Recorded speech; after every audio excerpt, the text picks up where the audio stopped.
المغضوب عليهم ولا الضالين آمين.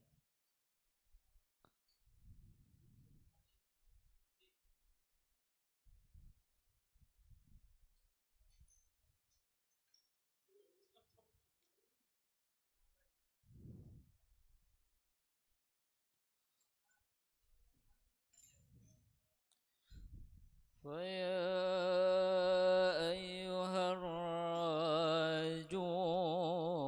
منه شفاعة صلوا عليه وسلموا تسليما. اللهم صل وسلم وبارك عليه وعلى آله. ويا أيها المشتاقون إلى رؤيا جماله صلوا عليه وسلموا تسليما. اللهم صل وسلم وبارك عليه وعلى آله. ويا من يخطب وصاله يقظة ومنما صلوا عليه وسلموا تسليما. اللهم صل وسلم وبارك عليه وعلى آله. يا ربي صل على محمد، يا ربي صل عليه وسلم. على محمد يا ربي صل عليه وسلم. يا ربي صل على محمد حبيبك الشافع المشفع. يا ربي صل على محمد، يا ربي صل عليه وسلم. يا ربي صل على محمد على الورى رتبة وأرفع. يا ربي صل على محمد، يا ربي صل عليه وسلم. يا ربي صل على محمد أسمى البرايا جاها وأوسع. يا ربي صل على محمد، يا ربي صل عليه وسلم. يا ربي صل على محمد واسلك بنا ربي خير مهيا. يا ربي صل على محمد، يا ربي صل عليه وسلم. يا ربي صل على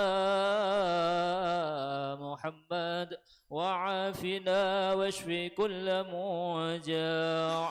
يا ربي صل على محمد، يا ربي صل عليه وسلم. يا ربي صل على محمد، يا رب صل عليه وسلم. يا رب صل على محمد، يا رب صل عليه وسلم.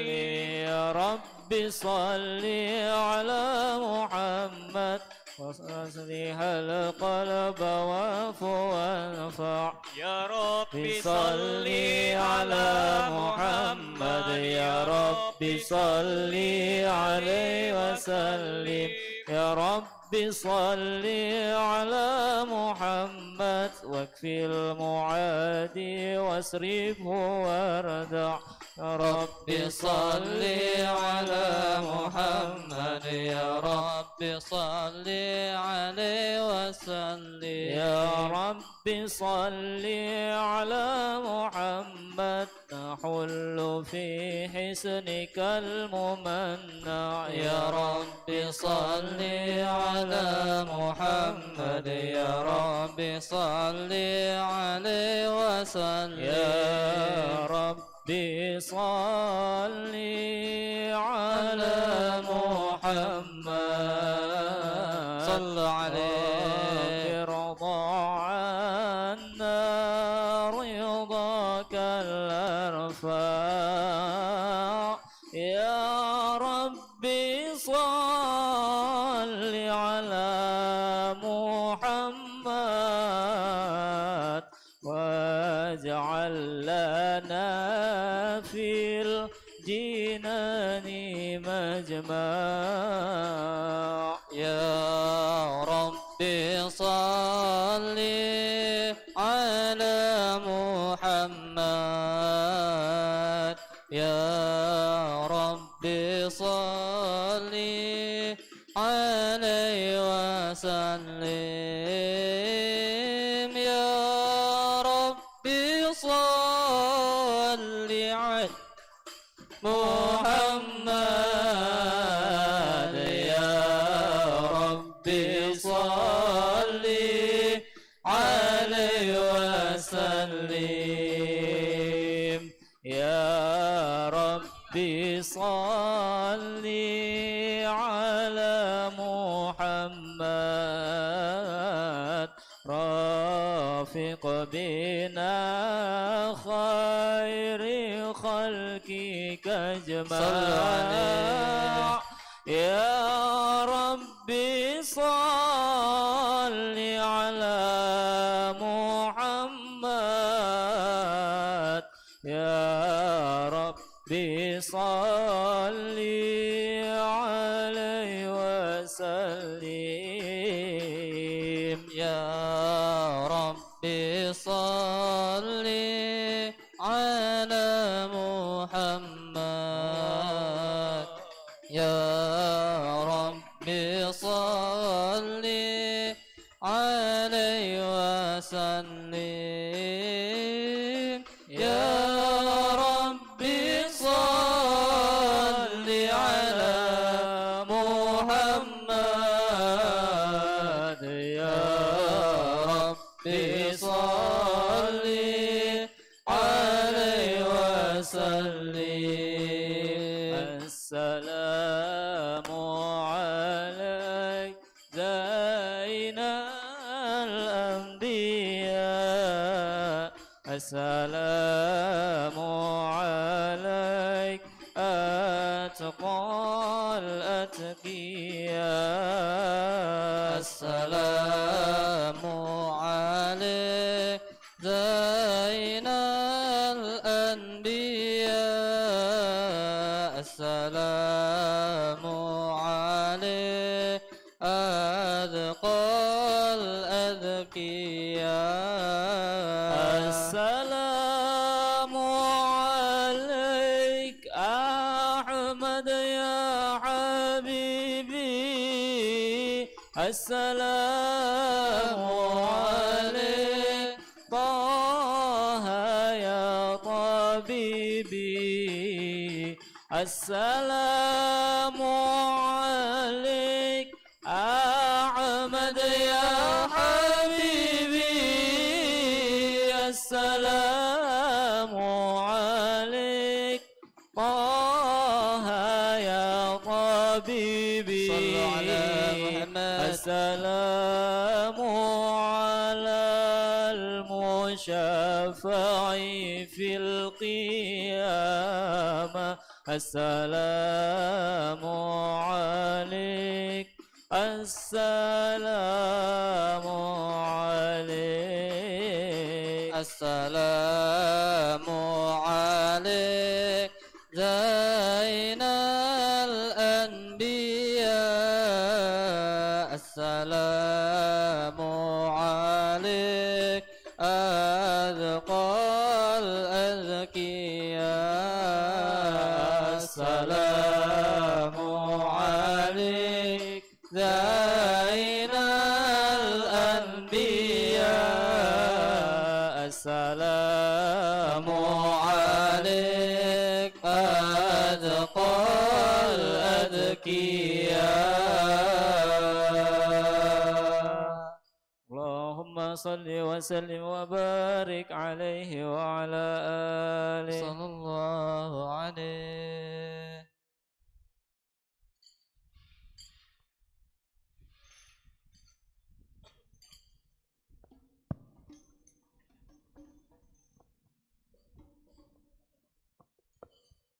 اللهم صل وسلم وبارك عليه وعلى آله صلى الله عليه. أعوذ بالله من الشيطان الرجيم. بسم الله الرحمن الرحيم. إنا فتحنا لك فتحا مبينا صلى الله عليه. ليغفر لك الله ما تقدم من ذنبك وما تأخر ويتم نعمته عليك ويهديك صراطا مستقيما صلى الله عليه. وينصرك الله نصرا عزيزا. لقد جاءكم رسول من أنفسكم عزيز عليه ما عنتم حريص عليكم بالمؤمنين رؤوف رحيم. يا رحيم. فإن تولوا فقل حسبي الله لا إله إلا هو عليه توكلت وهو رب العرش العظيم. إن الله وملائكته يصلون على النبي يا أيها الذين آمنوا صلوا عليه وسلموا تسليما. اللهم صل وسلم وبارك عليه وعلى آله. اللهم صل وسلم وبارك عليه وعلى آله. بسم الله الرحمن الرحيم. الحمد لله الذي هدانا بعبده المختار من دعانا صلى الله عليه. إليه بالإذن وقد نادانا لبيك يا من دلنا وحدانا صلى الله عليه. صلى عليك الله بارئك الذي بك يا مشفع خصنا وحبانا صلى الله عليه. معالك الأطهار معدن سرك الأسمى فهم سفن النجاة حمانا صلى الله عليه. وعلى صحابتك الكرام حماة ذيك أسبحوا لولائه عنوانا صلى الله عليه. والتابعين لهم بصدق ما حدا حاد المودة هيج الأشجانا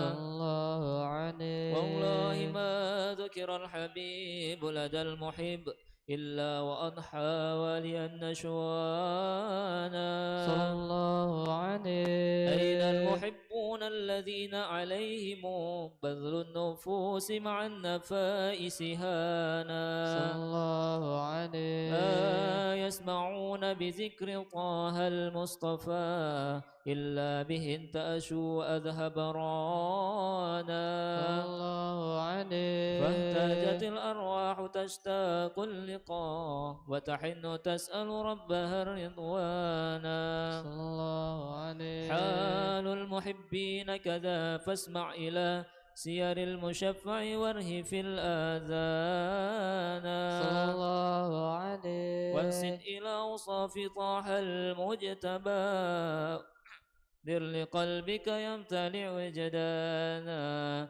يا ربنا صل وسلم دائما على حبيبك من إليك دعانا.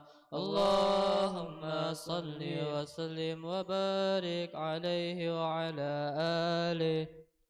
اللهم صل وسلم وبارك عليه وعلى آله. صلى الله عليه. نبانا الله فقال جاءكم نور فسبحان الذي أنبانا صلى الله عليه. والنور طه عبده من به في ذكره عظم به منانا الله ورحمة عليه. المولى تأمل قوله فليفرح وأذ به فرحانا صلى الله عليه. مستمسكا بالعروة الوثقى ومعتصما بحبل الله من أنشانا صلى الله عليه واستسئرا أنوار من قيل متى كنت نبيا قال آدم كان صلى الله عليه بين التراب وبين ماء فاستفيق من غفلة أنذى وقل يقظانا صلى الله عليه واعبر إلى أسرار ربي لم يزل ينقلني بين الخيار مصانا صلى الله عليه لم تفترق من صعبتين إلا أنا في خيرها حتى بروزي أنا صلى الله عليه فأنا خيار من خيار قد خرجت من نكاعي إلهي صانا الله عليه طهره الله ما اختاره وما براك مثله إنسانا الله عليه وبحبه وبذكره والنسر والتوقير رب الأرش أو قد أوصانا يا ربنا صل وسلم دائما على حبيبك من إليك دعانا اللهم صل وسلم وبارك عليه وعلى آله صلى الله عليه.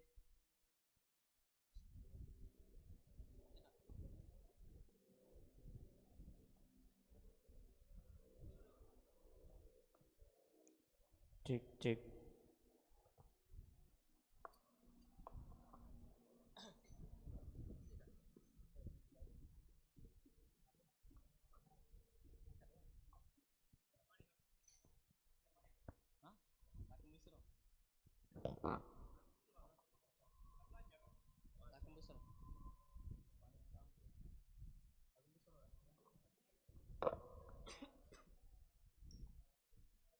اللهم صل وسلم وبارك عليه وعلى آله صلى الله عليه. لكم بشرى الإجابة والقبول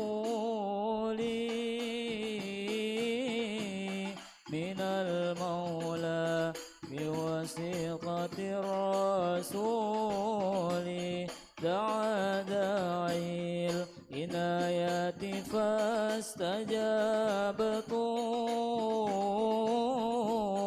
وبادرتم إلى الفضل الجزيل لكم بشرى الإجابة والقبول من المولى بواسطة الرسول دعا داعي عناية فاستجابتم وبادرتم إلى الفضل الجزيل وصلتم فاجتمعتم واتصلتم فكان الوصل فائدة الوصول صلوا عليه نزلتم في منازلنا فزادت بكم شرفا تضاعف بالنزول لكم بشرى الإجابة والقبول من المولى بواسطة الرسول دعا داعي عناية فاستجابتم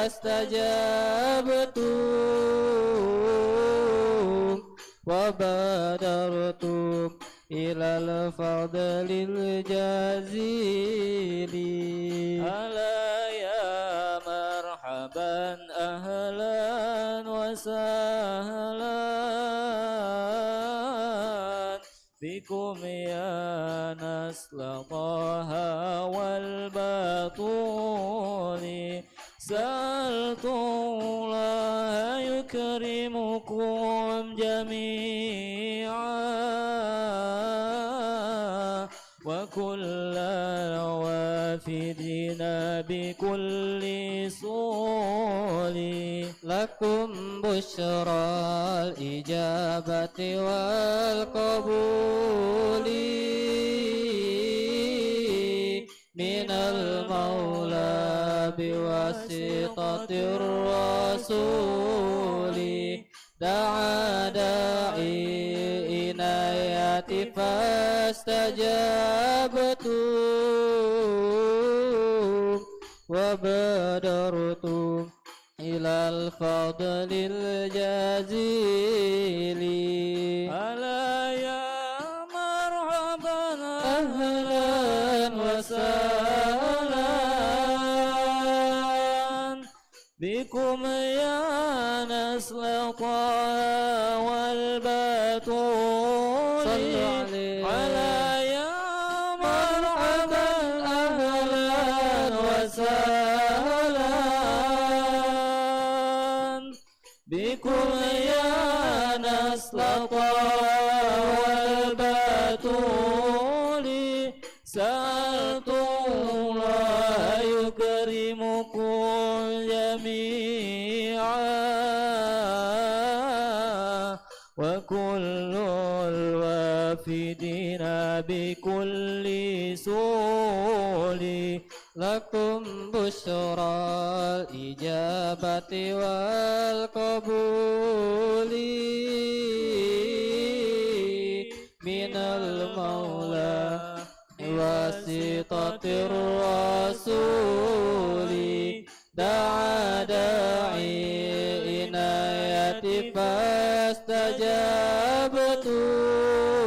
فاستجابتم وبادرتم إلى الفضل الجزيل من أنا من أنا من أنا لولاكم كيفما حبكم كيفما أهواكم من أنا من أنا من أنا لولاكم كيفما حبكم كيفما هواكم من أنا من أنا من أنا لولاكم كيفما حبكم كيفما هواكم من أنا من أنا من أنا لولاكم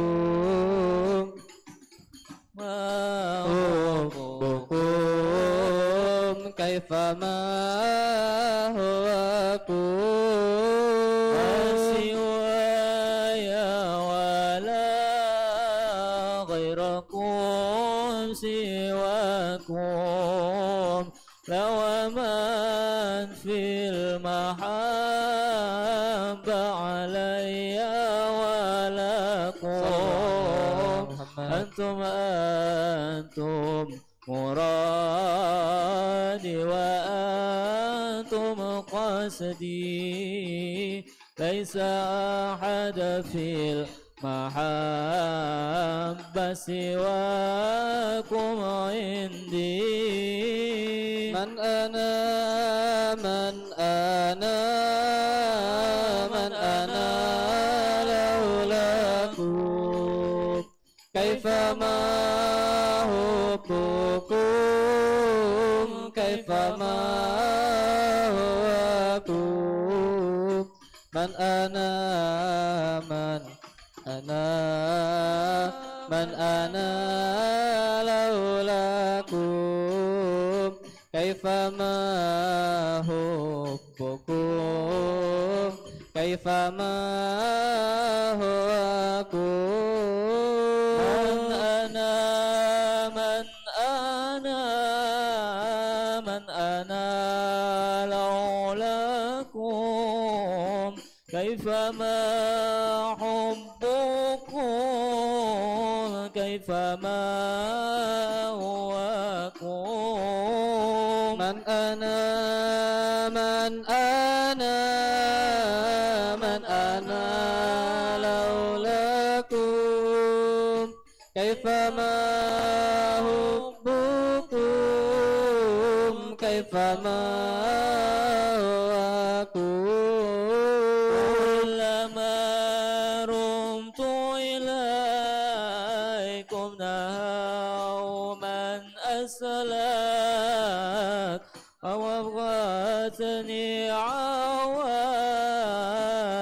أكد أن أهليك من أنا من أنا من أنا لولاكم كيفما حبكم كيفما هواكم اللهم صل وسلم وبارك عليه وعلى آله صلى الله عليه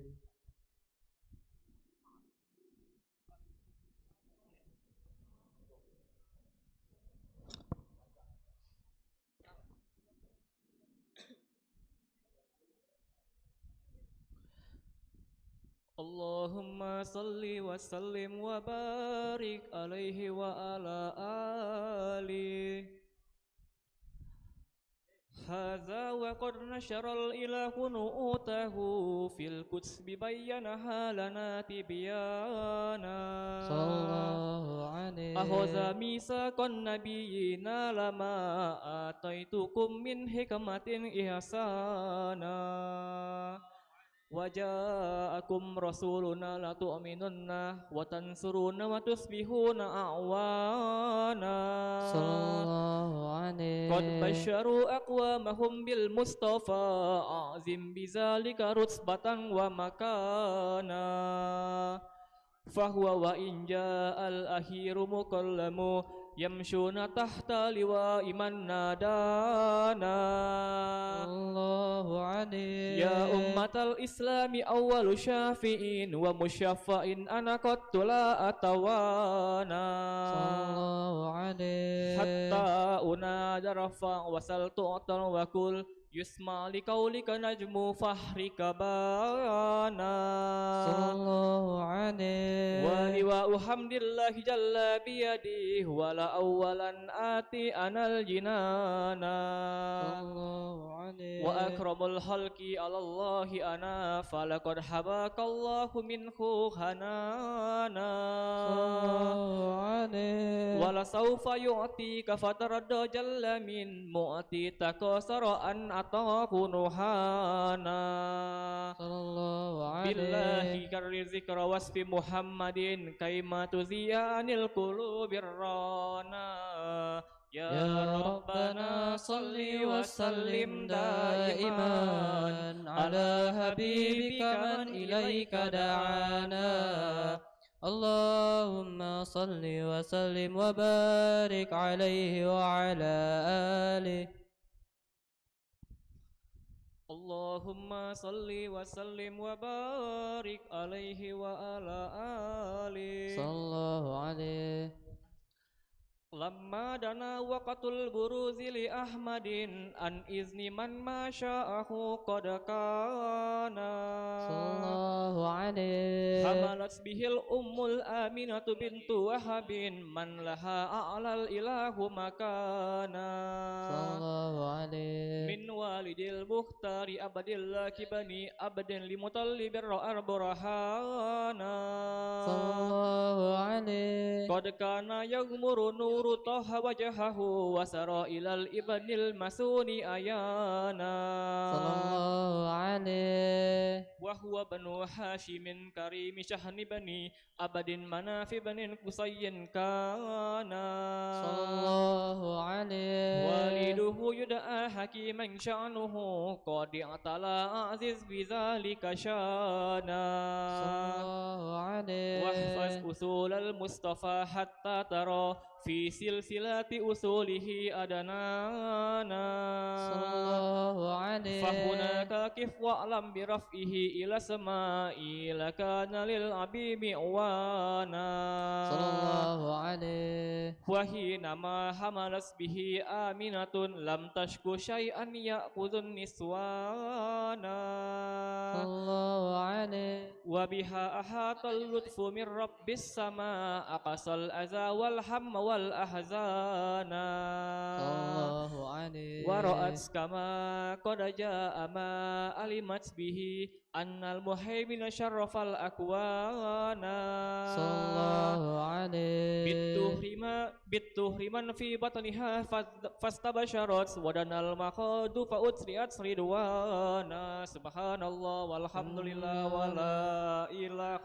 إلا الله والله أكبر سبحان الله والحمد لله ولا إله إلا الله والله أكبر سبحان الله والحمد لله ولا إله إلا الله والله أكبر سبحان الله والحمد لله ولا إله إلا الله والله أكبر ولا حول ولا قوة إلا بالله العلي العظيم في كل لحظة عدد خلقي ورضا نفسي وبذات عرشي وبداد كلماتي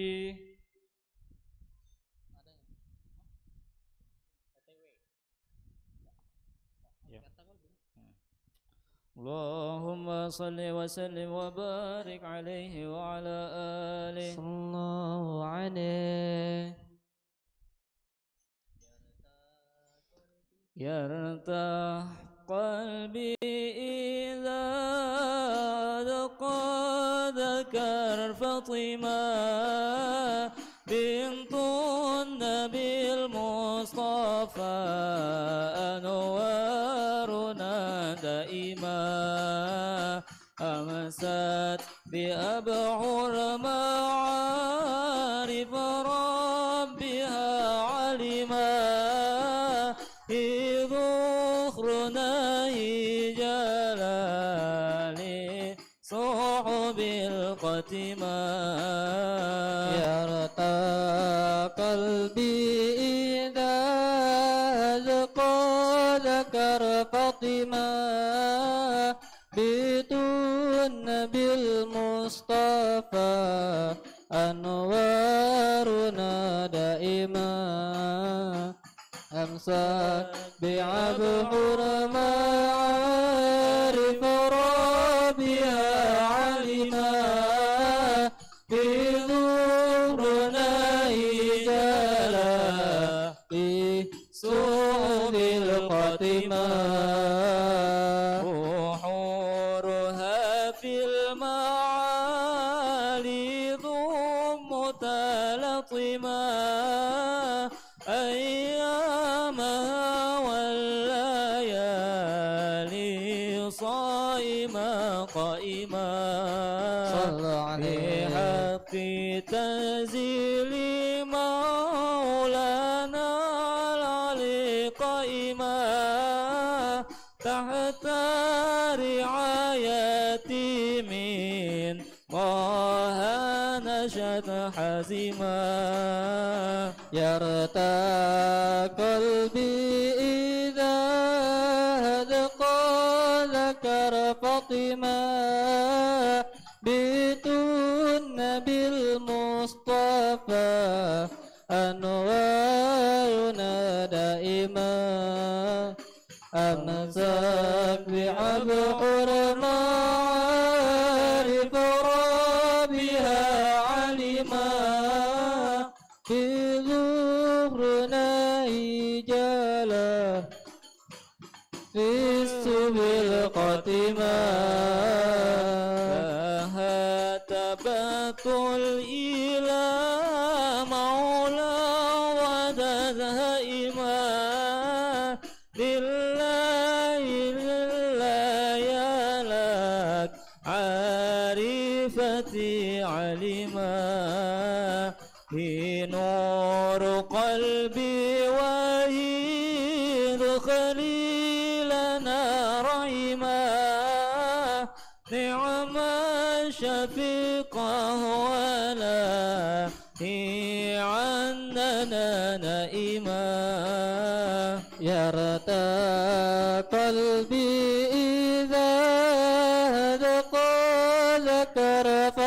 علما بالنبي المصطفى أنوارنا دائما أمتك بحر معارف ربها علما بظهرنا هجالا اسم القاتمة سيوف بواتر قاطعة صرما بحاتمينا وتنذير أنفسا حائما حال الحما إن غارت القوي قدما في صفنا فاطمة معنا أبو فاطمة يرتى قلبي إذا ذقى ذكر فاطمة بيت النبي المصطفى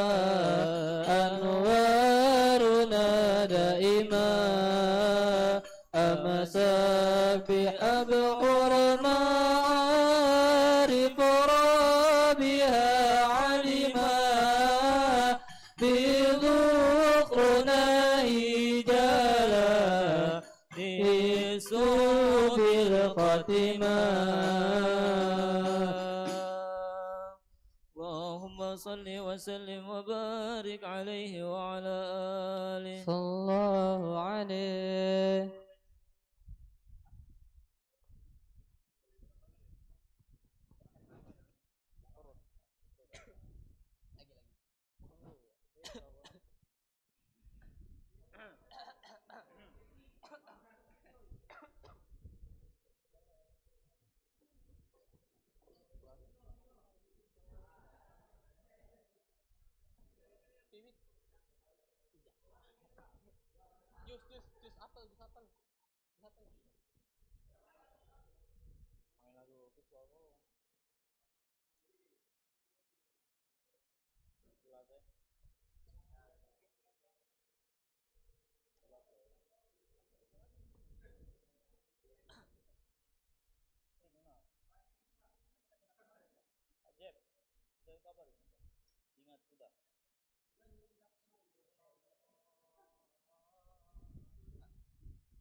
عليك حبيب سلام عليك يا رسول الله صلوات الله عليك أبرز له المشفع صاحب القدر المرفع فملا النور النواحي برسول الله عما كل الكون أجمع يا نبي سلام عليك يا رسول سلام عليك يا حبيب سلام عليك يا رسول الله صلوات الله عليك نكست أصنام شركين وبنا شركي تصدع ودنا وقت الهداية برسول الله وحيما الكفر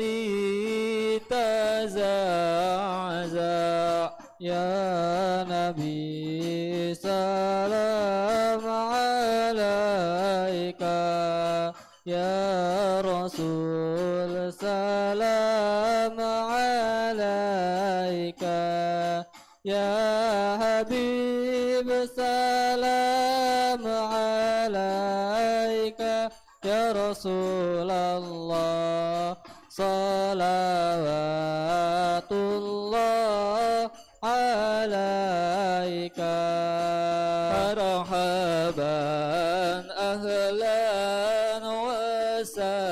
وسهلا بك يا ذا القدر الأرفع يا إمام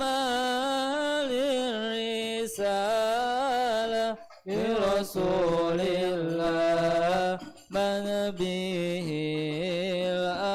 الآفات تدفع يا نبي سلام عليك يا رسول سلام عليك يا حبيب سلام عليك يا رسول الله صلوات الله عليك أنت في الحشر ملاذ لك كل الخلق تفزع وينادون تراما قد من هول أفضع يا نبي سلام عليك يا رسول سلام عليك الله يا حبيب سلام عليك صلوات الله عليك مرحبا يا مرحبا محمد يا نور عيني مرحبا جد الحسين مرحبا مرحبا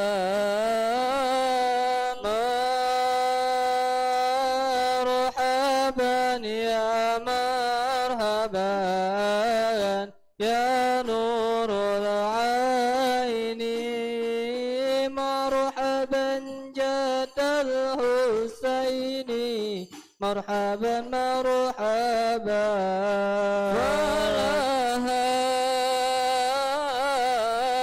أنت فتى سجود مرحبا مرحبا وتنادى شفاعة شفاع هذا مرحبا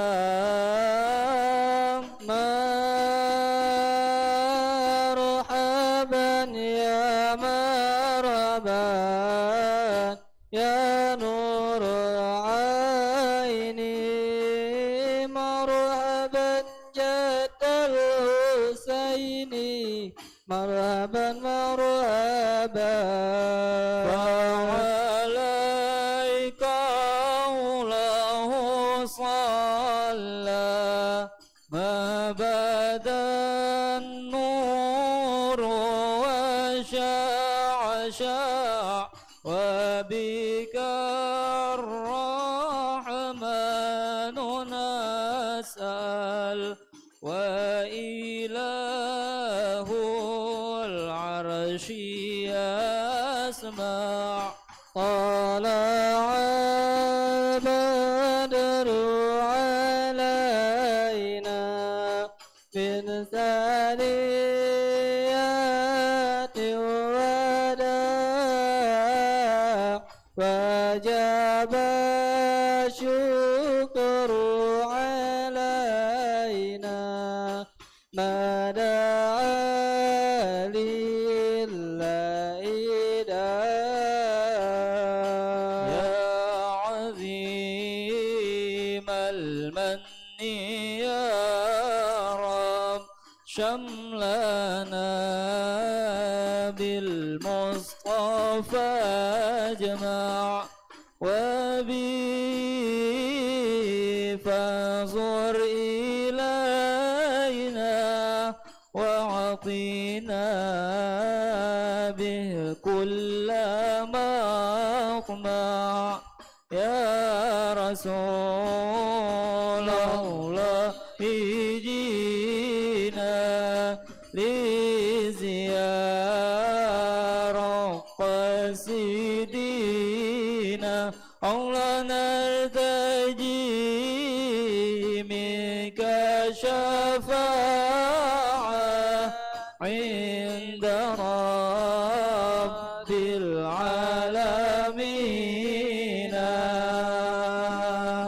ربي فاغفر لي ذنوبي يا الله ببركة الهادي المشفع يا الله ربي فاغفر لي ذنوبي يا الله ببركة الهادي المشفع يا الله واكفينا كل البلايا يا الله وادفع الآفات وارفع يا الله ربي فاغفر لي ذنوبي يا الله ببركة الهادي المشفع يا الله واسقنا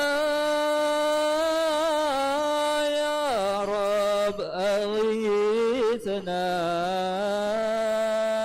بحياة طاليهما يا رسول الله واختمي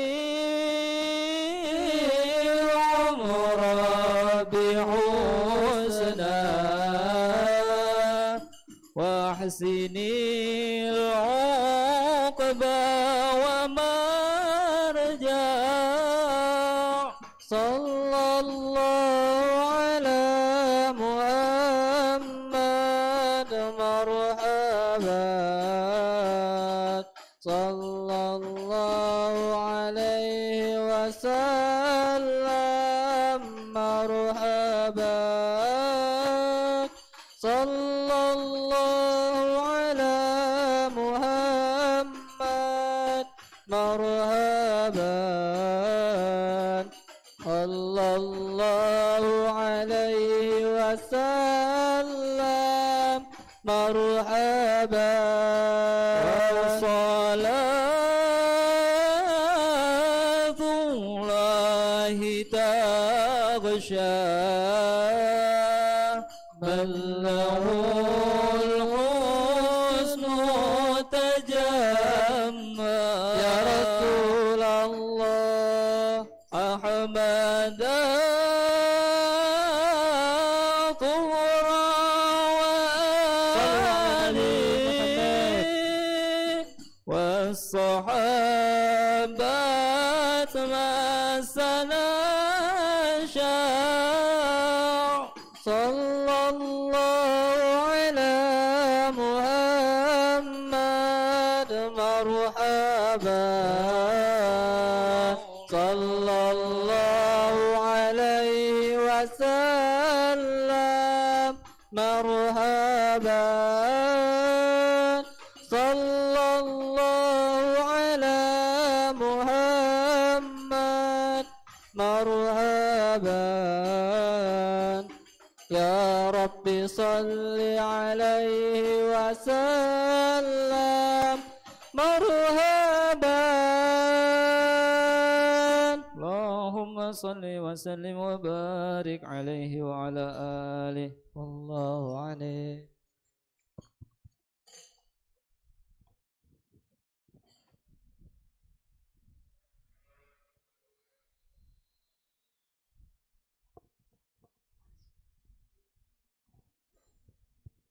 Bismillahirrahmanirrahim. Assalamualaikum warahmatullahi wabarakatuh. Alhamdulillahirrabbilalamin. Assalatu wassalamu ala asrafil anbiya wal mursalin wa ala alihi wa sahbihi ajmain, amma ba'du. Allahumma sholli ala sayyidina Muhammad wa ala ali sayyidina Muhammad. Alhamdulillahirrabbilalamin. Segala puji bagi Allah yang mana telah memberikan kita nikmat sehat, nikmat iman, nikmat Islam, sehingga kita bisa berkumpul pada hari ini dalam keadaan sehat walafiat. Tak lupa kita haturkan kepada junjungan kita Nabi Agung, Nabi besar Muhammad sallallahu alaihi wasallam.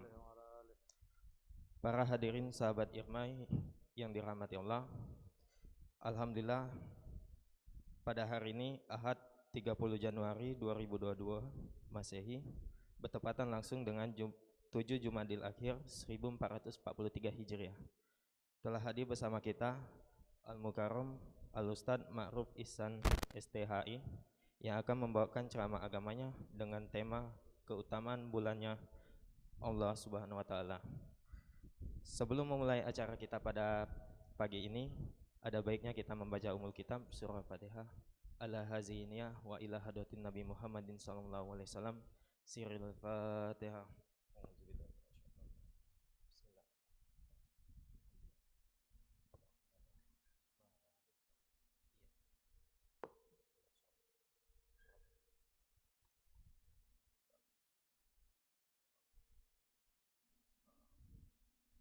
Baiklah, di akhir acara nanti akan ada sesi tanya jawab bagi ikhwan yang ingin bertanya. Silakan mengangkat tangannya, dan untuk akhwat yang ingin bertanya, silakan tulis di kertas lembar. Baiklah, selanjutnya marilah sama-sama kita dengarkan ceramah agama yang akan disampaikan oleh Al-Mukarram Al-Ustadz Ma'ruf Ihsan STHI.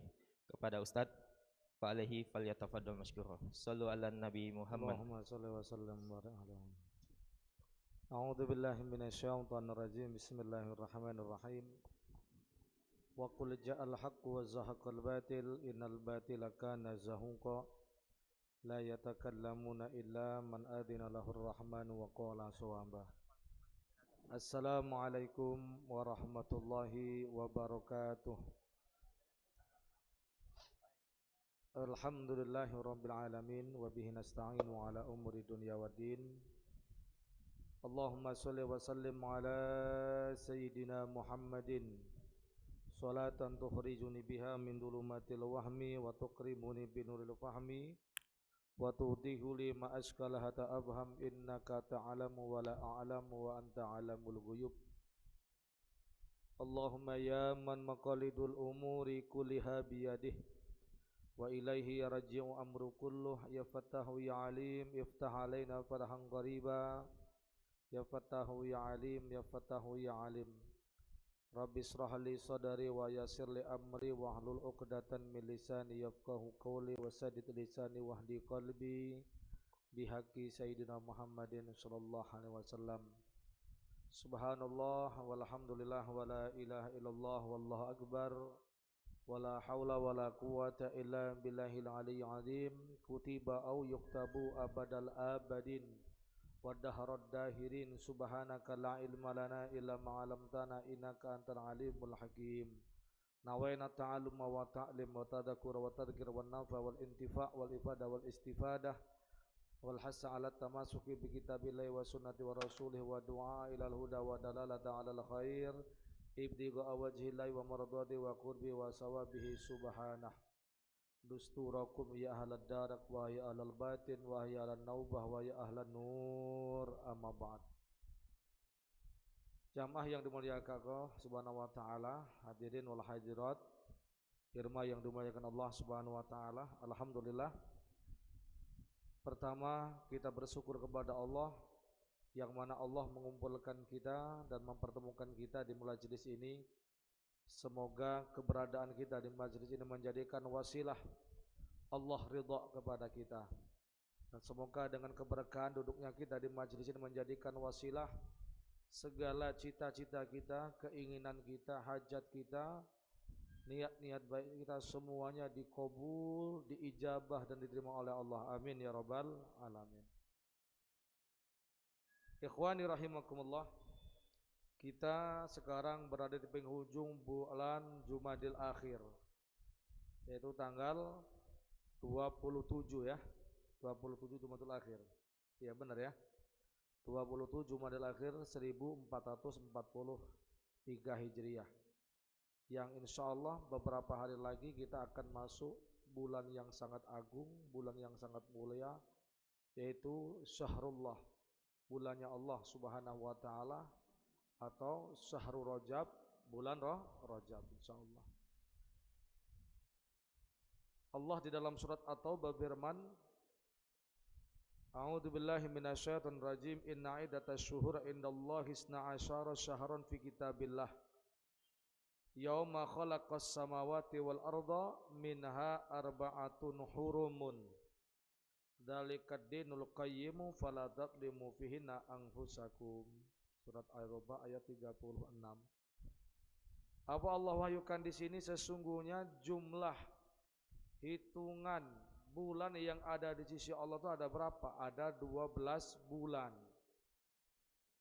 Di catatan Allah, di ketentuan Allah, di hari yang mana Allah menciptakan langit dan bumi. Minha, dari 12 bulan ini Allah nyatakan apa? Arba'atun hurum, ada 4 bulan yang mulia. Itulah agama yang lurus.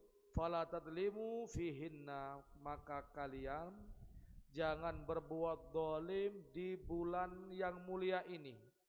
4 bulan yang mulia ini. Kata Allah SWT, fala tadlimu fihinna anfusakum, jangan kalian mendolimi diri kalian di bulan 4 yang haram ini. Apa itu? Salah satu mutawaliyah, dari 4 bulan ini 3 bulan yang berturut-turut. Apa itu? Dzulqa'dah, Dzulhijjah, kemudian Muharram. Ini berturut-turut nih. Jadi habis Dzulqa'dah, pasti Dzulhijjah. Habis Dzulhijjah, Muharram, tahun baru tuh. Ini 3 berturut-turut. Wa Rajabul Mudhar alladzi baina Jumadi wa Sya'ban. Kemudian yang menjadi satu, apa? Bulan Rajab. Antara Jumadil dengan bulan Sya'ban. Rajab, kemudian Sya'ban, baru Ramadan. Ya Allah, 2 bulan lagi masuk bulan Ramadan. Cepat banget ya, nggak terasa tuh, sudah hampir 1 tahun kita masuk bulan Ramadan ini. Insya Allah moga-moga bulan Ramadan ini tidak ganti COVID lagi lah. Ya, jadi kita boleh lagi memakmurkan masjid, nggak jago jarak lagi, insyaallah. Ya, moga-moga seperti itu. Semoga aja. Bulan keberapa Rajab ini kira-kira? Bulan yang keberapa? Rajab bulan yang ketujuh. Bulan yang ketujuh daripada bulan Hijriyah atau tahun Qamariyah. Ada yang ngapal ya urutannya? Muharram, Safar, Rabiul Awal, Rabiul Akhir, Jumadil Awal, Jumadil Akhir, Rajab, Sya'ban, Ramadan, Syawal, Dzul Hijjah, baru Muharram, tahun baru. Nah, ini harus hafal kita nih. Karena kalender Hijriyah atau tahun Qamariyah itu menjadi penting bagi hukum Islam karena segala sesuatunya dihitung dengan apa? Dengan tahun kalender Hijriyah, Qamariyah. Dari mulai menghitung haid, kemudian menghitung maksudnya anak masuk ke balik atau tidak, itu dengan menggunakan kalender Hijriyah. Kita harus paham karena nanti ditakutkan ternyata dalam kalender miladiyah atau samsiah belum balik. Ketika kita masuk, kita hitung dengan kalender Hijriah sudah balik. Itu kalau kita nggak ngerti, ya harus paham betul, dicatat. Ya. Berkenan dengan Ibnu Katsir di dalam tafsir beliau menyatakan apa? Wa qala Qatadah fi qaulihi fala tadbim fihinna anfusakum. Jadi Sayyidina Qatadah beliau mengatakan menafsiri tentang firman Allah yang ayat terakhir tadi, wala fala tadlimu fihinna anfusakum, maka jangan kalian mendolimi diri kalian di bulan haram. Itu apa maksudnya? Innad dulma fil ashuril haram a'dhamu khati'atan wa wisron. Kata Sayyidina Qatadah, kedzaliman, kemudian kemaksiatan, kesalahan dan dosa, kalau itu dilakukan di bulan haram, di bulan yang dimuliakan oleh Allah Subhanahu wa taala, itu semakin menjadi lebih besar dosa yang dilakukan tersebut. Wa in kana dzulum ala kulli hal adiban, walaupun pada dasarnya yang namanya zalim itu tetap dosa, tapi kalau di bulan haram itu dosanya lebih besar lagi. Mencuri di luar bulan haram, ya mencuri dosa. Tapi kalau mencurinya di bulan Rajab, di bulan Dzulqa'dah, di bulan Dzulhijjah, di bulan Muharram, itu dosanya berkali-kali lipat dosa besar dosanya. Ya. Oleh karena itu dikatakan kalau beliau apa? Innallaha astafa safaya min khalqih. Allah itu menciptakan atau memilih sesuatu dari makhluknya. Dari ciptaannya Allah tuh ada yang dipilih. Apa di antaranya ya? Istafa minal malaika rusulan. Allah menciptakan malaikat, menciptakan seorang utusan daripada golongan malaikat. Wa minan nasi rusulan, dari manusia juga ada utusan. Wasafa min kalami dzikrah, Allah pilih ucapannya, firman-Nya untuk sebagai bentuk zikir kepada Allah. Wastafa minal ardi masajid, Allah pilih masjid, ya, itu yang ada di muka bumi ini sebagai pilihan Allah Subhanahu wa taala. Wastafa minas syuhur Ramadan, dan Allah memilih dari bulan-bulan yang ada itu syahrul Ramadan wal haram. Allah memilih bulan Ramadan dan bulan haram. Oleh karena itu fa'addimu ma'addamallah, maka agungkan sesuatu yang telah diagungkan oleh Allah